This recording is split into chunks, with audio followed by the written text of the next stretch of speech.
안녕하세요. 한국외국어대학교에서 한국고대사를 전공하고 있는 나유정이라고 합니다. 이번 여러분과 오늘 이야기할 주제는 이 충주 고구려비의 판독과 걸린 목적이라는 제목으로 이야기를 해볼 텐데요. 시간 관계상 판독과 관련한 내용은 좀 생략하고 걸린 목적을 중점적으로 이야기해 보려고 합니다. 이번 발표는 2022년 충주학 신진연구자 학술연구과제 공모 사업의 일환으로 진행되는 발표입니다. 충주에 살고 계신 분들이라면 이 충주 고구려비 전시관을 한 번쯤 다녀오셨을 텐데요. 이번 발표에서는 이 딱 들어가면 왜 이 충주 고구려비를 전시를 했을 때 1면, 2면, 뭐 3면, 4면으로 칭하지 않고 왜 전면, 후면과 같이 어려운 용어로 이야기를 하고 있는지, 그리고 이 충주 고구려비를 왜 충주에 고구려가 세우게 되었는지에 대한 이야기를 해보려고 합니다. 충주 고구려비가 발견된 것은 이 1979년의 일이었습니다. 이 79년도에 발견되고 난 다음에 이제 탁본을 만들고 그때 만들어진 탁본을 중심으로 이 초기 연구가 진행이 되었습니다. 그 당시의 연구는 뭐 사학지 13호에 실리기도 하였고요. 그래서 이때 초기 제작한 탁본을 중심으로 한 20여 년간 중원 고구려비라는 이름으로 연구가 되었습니다. 그 연구가 되다가 2000년대에 들어와서 이제 발견 20주년을 맞이해서 이제 새로운 판독회를 개최하게 되었고요. 이때 진행되었던 판도관을 중심으로 최근까지도 이 충주 고구려비에 대한 연구가 진행이 되었습니다. 그래서 최근에 이제 과학기술의 발전도 있었고 이러한 것을 바탕으로 여러한 디지털 장비들을 활용을 해서 이 충주 고구려비를 다시 한번 촬영을 하게 되었는데요. 그게 2019년도의 일입니다.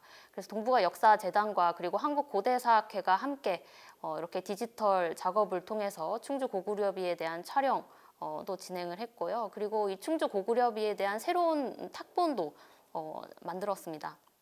이때 만들어진 새로운 탁본을 바탕으로 새롭게 판독이 진행이 되었습니다.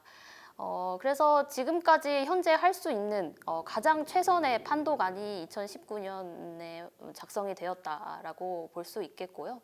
그래서 지금도 이 전면에 대한 새로운 판독안이 뭐 가장 최선의 상태로 진행이 된 상태다라고 할 수 있겠습니다.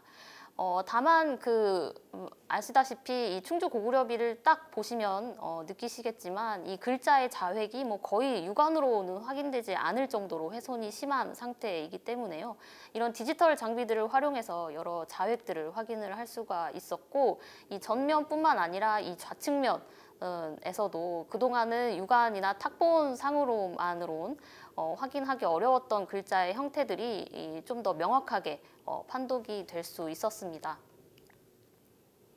그래서 이때 가장 글자가 많이 확인되는 비면이 이 전면과 좌측면의 상황입니다. 그래서 지금까지 충주 고구려비에 대한 연구도 이 가장 글자가 많이 확인되는 이 전면과 좌측면을 중심으로 연구가 진행이 되었고요. 지금 충주 고구려비 전시관에 들어가면 딱 가장 먼저 여러분이 마주하게 되는 면이 후면입니다. 그래서 후면과 우측면 같은 경우는 글자의 자획이 뭐 대부분 훼손이 많이 된 상태라서 이런 디지털 작업을 통해서도 자획을 뭐 크게 확인을 할 수가 없었던 그런 상황입니다. 그래서 주로 여러분께 지금 말씀드릴 충주 고구려비의 내용은 가장 글자가 많이 확인되고 판독이 아주 정밀하게 이루어진 이 전면과 좌측면에 대한 이야기를 해드리려고 합니다. 그래서 충주 고구려비에 대한 내용을 파악하기에 앞서서 가장 중요한 구분점이 되는 게 바로 이 연도에 대한 이야기입니다. 언제 충주 고구려비가 만들어졌냐와도 연결된 아주 중요한 단서인데요. 가장 중요한 그 단서는 이 좌측면 거의 끝부분에서 확인되는 신유년이라는 연도입니다. 그 신유년을 기점으로 이 단락을 지금 현재 확인되는 이 전면과 좌측면의 내용을 두 단락으로 나누어서 생각을 해볼 수가 있습니다. 그래서 신유년 앞에 내용을 이 I 단락으로 구분을 해서 볼 텐데요. 그 중에서도 그 I 단락 중에서도 구체적으로 이 5월에 일어난 일과 그리고 2월 23일에 일어난 일들을 일로 세분해서 살펴볼 수가 있습니다. 그래서 그 5월에 일어난 일을 A로 칭하도록 하겠습니다. 그래서 이 A에 대한 내용을 먼저 살펴보면요. 이 당시 고려 대왕이 이 신라 매금과 만나기 위해서 이 동쪽으로 이동하던 상황, 그리고 개영에 도착해서 뭐 여러 태작추 같은 그런 것을 하사하는 고구려의 대왕이 복속 의례를 거행하는 모습이 아주 상세하게 서술되어 있는 부분이 A 부분이다라고 할 수가 있습니다. 그리고 이어서 12월에 확인되는 이 B의 내용을 살펴보면요. 이 A단락에서 이루어진 서약이나 이 회맹 협약의 내용을 좀 더 상세하게 구체적으로 서술하고 있는 부분이다 라고 할 수 있겠습니다. 그래서 말씀드리면 이 B 부분의 내용에서 가장 중요하게 이야기하고 있는 것이 이 고구려가 이 신라 토내, 신라의 토경에서 이 300명을 모집하고 있는 내용이 서술되고 있는 것이 아주 중요한 내용으로 이야기가 되고 있다라고 보입니다. 그리고 이 신유년 이후의 내용을 살펴보면 이 고추가 공의 군대가 우벌성에 이르렀다라는 그 내용이 으로 끝맺음하고 있습니다. 그래서 말씀드렸다시피 이 충주 고구려비의 전체적인 서술 구조를 보면 이 모인 활동이 보다 비중 있게 서술되고 있다라는 점을 알 수가 있습니다. 이 내용이 차지하는 양을 좀 살펴보면 전면 7행부터 좌측면 5행까지 이르는 뭐 지금 판독이 가능한 내용 중에 뭐 거의 대부분의 내용을 차지하고 있다. 라고도 이야기할 수 있겠고요. 구체적으로 앞서 A단락에서 모집한 이 300명의 인원이 구체적으로 어떤 집단이고 그리고 구체적인 숫자가 어떻게 되는지에 대한 내용이 아주 상세하게 서술되어 있다라고 보입니다. 그래서 지금까지 파악 가능한 이 충주 고구려비의 내용은 이 모인 활동 이 일어난 배경 그리고 모인이 구체적으로 어떻게 이루어져 있는지에 대한 내용이 구체적으로 서술되어 있다라고 이야기 드릴 수 있겠습니다.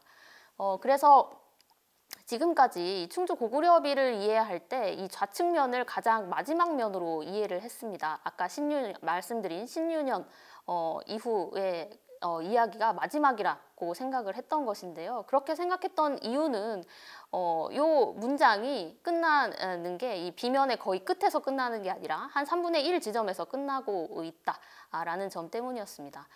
즉 문장이 끝나고 공백이 쭉 이어지는 것을 근거로 아무래도 이 비면이 끝났기 때문에 이 공백으로 남겨둔 게 아니냐라는 이야기가 있었던 것인데요.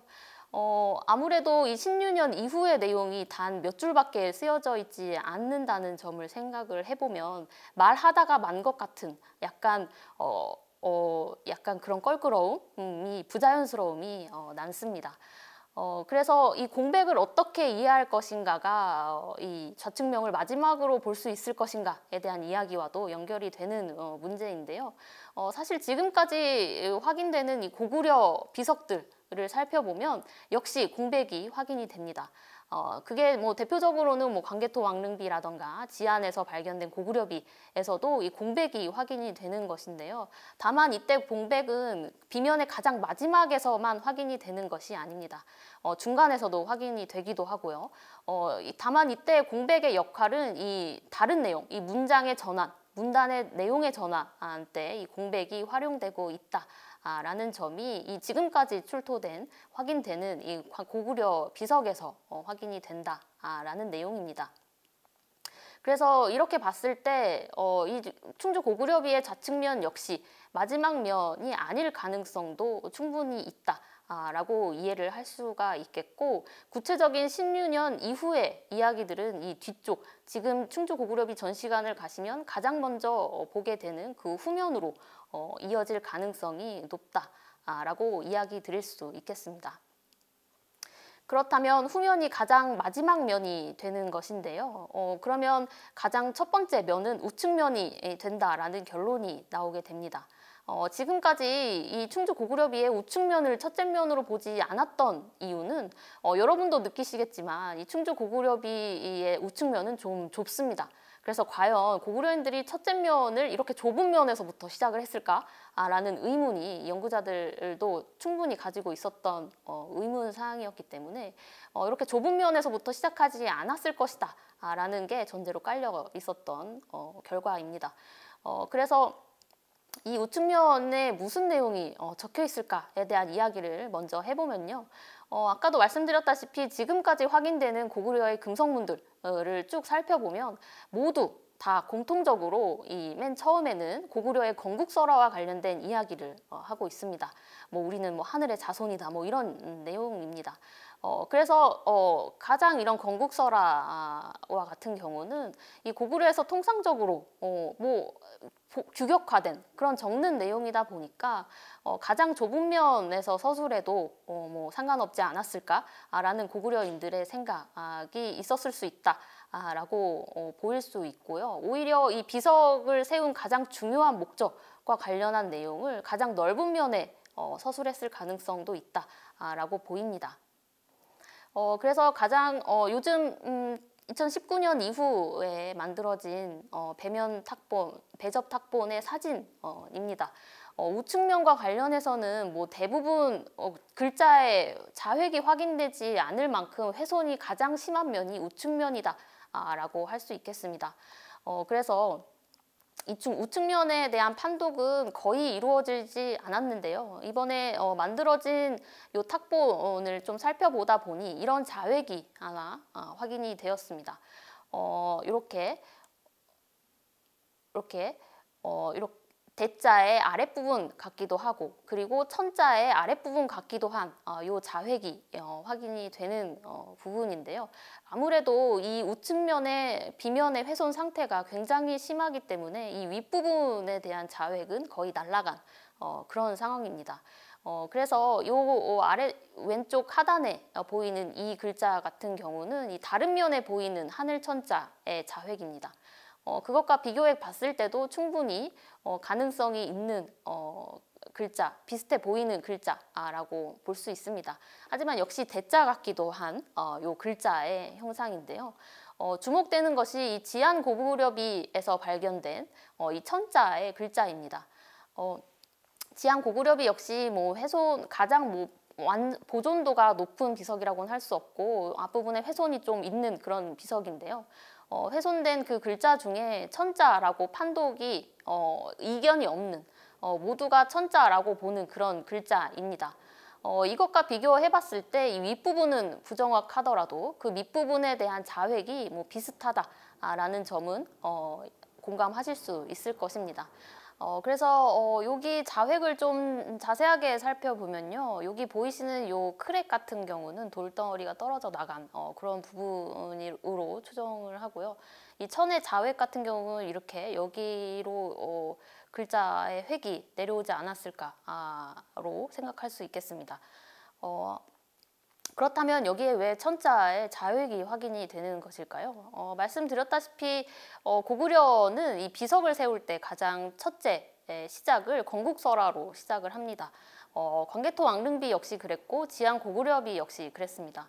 이 두 가지 사례를 생각을 해볼 때 충주 고구려비 역시 이 건국설화로 시작을 했을 가능성이 높다라는 점을 말씀드리고 싶습니다.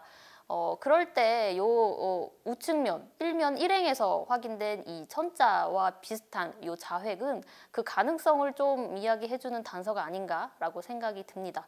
광개토 왕릉비 같은 경우 확인되는 1행에서의 천의 위치는 한 요 정도이고요. 지안 고구려비에서 천자의 위치는 한 요 정도입니다. 아무래도 비가 이 광개토 왕릉비보다 작다 보니까 요 좀 더 위쪽으로 위치한 것 같습니다. 그리고 이 충주 고구려비의 우측면의 첫째 행에서 확인되는 천자 역시 한 요 정도 위치하고 있습니다.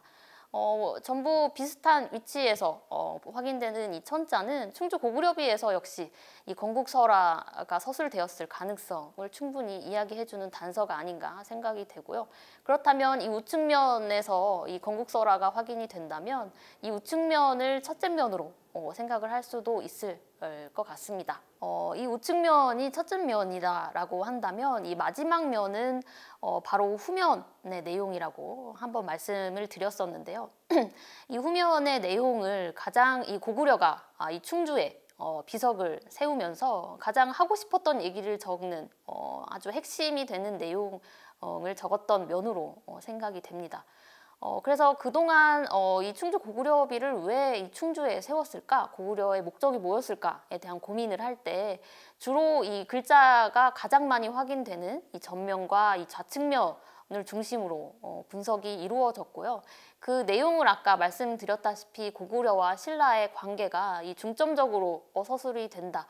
라는 점에 착안을 하셔서 그동안의 많은 연구자 선생님들께서는 이 고구려와 신라의 회맹비다 아니면 뭐 외교적 성과를 담은 비석이다 라고 보는 분들이 대다수였습니다. 뭐 이외에도 뭐 공적비라던가 뭐 포고문이라던가 뭐 정계비나 뭐 순수비와 같은 뭐 소수설도 있긴 했지만 뭐 현재까지 이 충주 고구려비를 바라보는 시각은 이 고구려와 신라의 뭐 외교적 이야기로 보는 것이 대다수였습니다. 그렇다면 이 마지막 면이 가장 고구려가 하고 싶었던 이야기를 담은 그러한 중요한 면이 되겠는데요. 이 후면의 내용은 곧 이 걸린 목적과도 연결되는 뭐 중요한 내용을 담고 있는 곳이다, 면이다라고 이해할 수 있겠습니다. 말씀드렸던 것처럼 이 충주 고구려비의 목적이 외교와 뭐 신라와 고구려의 관계에 치중된 그런 비석이었다면 그럼 과연 왜 당시 외교적인 상황은 이 고구려와 신라의 극비 상황에 해당되는데 그걸 왜 비석으로 남겼을까 하는 의문점이 강하게 남습니다. 당시 이 충주 고구려비가 세워진 시점을 좀 생각을 해보면 한 5세기 후반에 세워진 비석이다라고 볼 수 있겠는데요. 그리고 그 앞서 말씀드렸던 5월과 12월의 내용은 한 5세기 중반의 내용으로 보입니다. 당시 5세기 중반에서 후반까지의 고구려와 신라 그리고 백제의 상황을 좀 이야기를 해보면 아주 상쟁이 치열하던 그런 시기였고 신라와 백제가 연합을 하기도 하고 고구려에 대항해서 싸우기도 하던 뭐 그런 시기였습니다. 그래서 아주 급변하던 외교 관계가 있었던 그런 시기가 5세기의 일이다라고 이야기할 수 있겠는데요. 그런 내용들을 왜 굳이 비석으로 남겼을까 하는 의문을 떨치기가 어렵습니다. 그래서 지금까지 확인되는 이 한반도와 그리고 만주에 걸친 전부 비석들을 살펴보도록 하겠습니다. 왜냐하면 이 후면의 내용에 살펴보는데 추정을 하는데 이 글자가 남아있지 않기 때문에 그 내용을 어떤 내용을 썼을지에 대한 추정을 하는 데 있어서 지금까지 확인된 신라와 고구려의 비석의 내용을 비교를 해서 살펴보는 게 아주 적합한 방법이지 않을까 생각했기 때문입니다. 우선 신라에서 확인되는 비석을 살펴보면요. 우선 신라 포항 중성리비가 있습니다. 요 비 같은 경우는 이 분쟁의 처리를 결정하고 그리고 집행하는 내용을 주로 이 비문에서 이야기하고 있고요. 그래서 비문에 등장하는 사람들에게 그 내용을 알리는 이야기를 하고 있습니다. 그래서 울진 봉평비 같은 경우는 이 노인법에 따라서 조처한 내용을 교하는 내용, 그리고 단양 적성비 같은 경우는 이 교해서 뭐 공을 세운 사람에 대한 포상이 이루어진 내용, 그런 것들을 전하고 있고요. 그리고 요 세 비석 이외에 뭐 대부분 확인되는 대부분의 비석들은 인력 동원과 관련한 내용이 적힌 비석들입니다. 뭐 영천 천재비라던가 뭐 명할산성비, 무술 오작비, 뭐 남한 신성비 같은 경우는 뭐 저수지를 만든거나 뭐 성을 만드는 그런 날짜라던가 그 성과 뭐 저수지의 규모, 뭐 동원된 사람들의 숫자, 뭐 통솔자의 이름 이런 것까지 아주 상세하게 기록이 되어 있는 비석들이고요. 남산 신성비 같은 경우는 마지막에 만든 지 3년 이내에 무너지면 이들을 죄로 다스리겠다라는 내용을 확인을 할 수가 있습니다. 그래서 구체적으로 서술하고 있는 뭐 이 동원된 집단들의 어떤 집단들인지 그리고 그 숫자가 어떻게 되는지를 구체적으로 쓰면서 만약에 문제가 생겼을 때 죄로 다스리겠다라는 내용을 서술하고 있는 비석이다라고 할 수 있겠습니다. 그래서 광개토 왕릉비 역시 마찬가지인데요. 앞서 말씀드렸다시피 시조 건국설화와 이 광개토 왕의 업적이 서술이 되어 있고, 이 삼면 중간부부터는 이 수묘인 연호에 대한 이야기가 서술이 되어 있습니다. 구체적으로 어느 지역에서 몇 가를 뽑아서 어떻게 편제를 하고 있는지에 대한 내용이 적혀져 있고요. 그리고 이 비를 세워서 이 연호를 새겨 착오가 없게 하고 뭐 관련 문제를 발생하는 사람들을 형벌에 취하게 한다라는 내용으로 마무리를 하고 있습니다. 집안 고구려비 역시 교내에 령을 발령해서 이 수묘하는 사람들을 뭐 마음대로 팔거나 뭐 그럴 경우를 금지를 하는 내용을 서술하고 있고요. 그래서 이 비문을 보면서 죄를 부여하겠다라는 내용을 서술하고 있습니다. 네, 평양성 석감 역시 마찬가지인데요. 이 공사의 시작일 그리고 구간, 당담자의 이름을 뭐 상세하게 서술을 하고 있습니다. 평양성 석각에서 이렇게 공사 뭐 시작이라던가 구간, 당담자를 상세하게 서술한 것은 앞서 말씀드렸던 이 신라에서 이 남산 신성비에 서술하고 있는 것과 마찬가지로 이 만든 지 뭐 3년 이내에 무너지면 혹시 문제 상황이 일어나면 이 관련 당담자들에게 책임을 묻기 위한 하나의 방법이었다라고 보입니다. 네, 그래서 지금까지 말씀드린 이 신라와 고구려에서 확인되는 뭐 대부분의 비문의 내용을 살펴보면 비문 속에서 서술되고 있는 대상에게 무언가를 알리는 형식을 하고 있고, 이때 알리는 내용은 이 비문 속 대상과 직접적으로 관계가 있는 일이라는 것을 알 수 있습니다.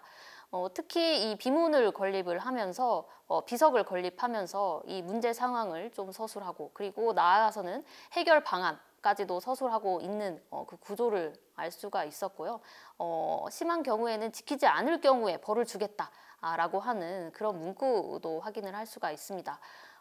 이걸 보더라도 알 수 있듯이 지금 뭐 한반도 그리고 만주에서 확인되는 뭐 거의 대부분의 비석의 내용은 공통적으로 문제의 상황, 그리고 해결책, 그리고 문제시 책임 소지와 같은 그런 상황들을 공통적으로 서술하고 있다라는 점을 알 수 있었는데요. 이런 것을 참고해 보면 충주비 역시 이 지금 앞서 말씀드린 고구려와 신라의 비석들과 뭐 다른 서술 구조를 하고 있다라고는 생각하기 어려울 것 같습니다. 그래서 충주비 역시 이런 경향성을 가지고 있다라고 보이고요. 그렇게 본다면 이 충주비에서 가장 중점적으로 서술되고 있는 내용은 무엇인가? 라고 했을 때 앞에서 살펴보았듯이 이 모인, 사람들을 모집하는 내용에 대한 이야기가 구체적으로 서술되고 있다라는 것을 앞서 말씀드렸었는데요. 특히 좌측면으로 가면은 구체적으로 이 모인의 집단들이 어떤 집단들인지, 그리고 그 인원수는 어떻게 되고 있는지와 같은 이야기가 아주 구체적으로 서술되고 있다라는 점을 주목된다라고 말씀드렸습니다. 이것과 봤을 때 이 충주 고구려비의 내용, 확인되지 않는 우측면과 뭐 후면의 내용 역시 이 비문에 걸린 목적과 직접적으로 관련 있는 대상은 이때 전면과 뭐 좌측면에서 확인되는 이런 모인된 대상들이었지 않았을까라고 추정을 할 수 있고, 나아가서는 그 비석이 건립된 지역의 충주 지역 사람들도 포함한다라고 이해할 수 있겠습니다. 그래서 후면의 내용을 이렇게 모임과 관련한 내용이 있었을 것으로 추정을 했는데요. 좀 더 구체적으로 어떤 내용이 있었는지 살펴보기 위해서는 당시 비가 건립되었던 이 5세기 후반의 상황을 좀 이야기할 필요가 있겠습니다. 아까 말씀드렸다시피 5세기 후반에 가면 이 5세기 중반과는 달라진 이 고구려와 신라의 관계가 주목된다라고 말씀드렸는데요. 이 5세기 중반에는 고구려와 신라가 나름 우호적인 관계를 맺었다면 그 이후 확인되는 이 고구려와 신라의 관계는 서로 상쟁이 지속되던 그런 상황이었고 5세기 후반까지도 그런 상황이 이어졌습니다. 다만 이 고구려와 신라의 관계가 또 한 번 변화하는 시점이 바로 이 5세기 후반에서 확인이 됩니다. 그 중요한 계기로 보이는 사건이 바로 이 우산성 공격과 관련한 이야기입니다. 5세기 후반 고구려가 이 신라의 우산성을 공격을 하는데요. 첫 번째 공격에서는 신라가 잘 막아냅니다. 다만 이듬해 일어난 다시 고구려의 공격에서는 이 우산성이 고구려에게 함락이 되고 맙니다. 그래서 그 이후 이 고구려와 신라의 관계 기사를 쭉 살펴보면요. 이 고구려와 신라의 상징 기사는 뭐 당분간 한동안 확인이 되지 않습니다. 오히려 주목되는 것은 이 당시 신라의 내부적인 정비 기사가 많이 확인된다라는 점이 특징적인 것이다라고 이야기할 수 있겠습니다. 이로 보았을 때 5세기 중반에 시행되던 이 사람들을 모집하던 방식이 5세기 후반으로 갔을 때 이 신라의 우산성 승리, 신라에서 이 5세기 후반 이 고구려가 이 우산성을 함락을 하는 것을 계기로 변화가 있었을 것으로 보입니다. 그래서 이 우벌성에서 기존에 이루어지고 있던 모인 활동이 순조롭게 진행되지 못하고 어떠한 문제적인 상황이라던가 예기치 못한 변화된 상황을 맞이했을 가능성이 충분히 있다라고 말씀드릴 수 있겠고요. 5세기 중반에서 신라에 모인하던 그런 상황이 이제 5세기 후반에서는 뭔가 다른 상황을 직면하게 되면서 고구려 입장에서는 뭔가 새로운 해결책을 마련해야 하는 상황이 후면에 서술되어 있었을 것으로 추정을 할 수가 있겠습니다. 그래서 이 충주 고구려비의 건립 목적에 대해서 정리를 한번 해보자면 충주비는 당시 신라와 고구려의 관계 변화에 따라서 발생한 이 고구려의 인력 동원 문제 그런 상황을 언급하고 그리고 해결책까지 서술한 비석이다라고 보입니다. 네, 지금까지 여러분들과 짧은 시간 동안 이 충주 고구려비가 왜 세워졌을까, 어떤 내용이 있었을까에 대한 이야기를 해보았습니다. 충분히 이야기를 드렸어야 했는데 이 시간 관계상 많이 축약하고 빠르게 진행할 수밖에 없었던 점 양해 부탁드리고요. 구체적인 내용은 이 충주학연구라는 새로운 학술지에 게재될 예정이니까 글을 참고해 주시면 감사하겠습니다. 네, 감사합니다.